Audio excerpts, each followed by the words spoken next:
The meaning of a verb, an adjective or an another adverb.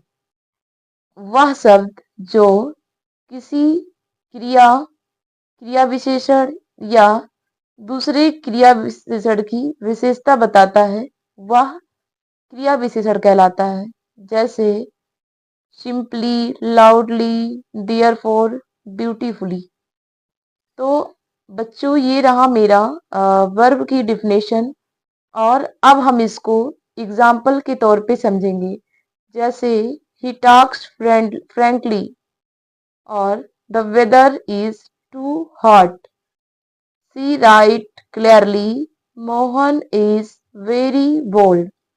You are carefully, the girls danced so nicely.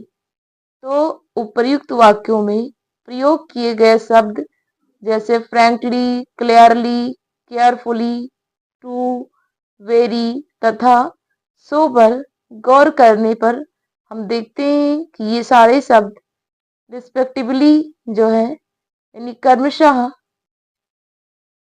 Talks, verb, rights, verb, drive, verb, hot, adjective, और bold भी जो है adjective है, तथा nicely adverb की विशेषता बतलाने का कार्य कर रहा है।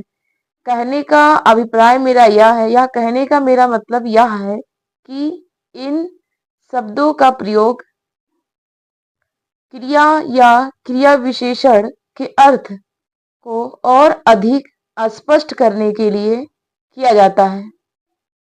इन शब्दों को ग्रामर की दृष्टिकोण से एडवर्ब्स कहा जाता है, और इस प्रकार हम एडवर्ब को समझ पाएंगे। और बाकी हमने डिफिनेशन बता ही दिया है कि the word which qualifies or modifies a verb, an adjective or another adverb is called an adverb।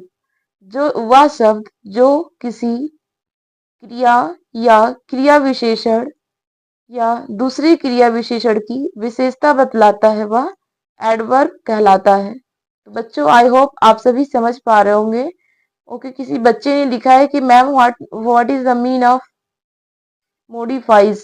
Modifies का मतलब होता है बेटा विशेषता बतलाना, चाहे आप कह लीजिए मोडिफाइज या फिर कह लीजिए क्वालिफाइज।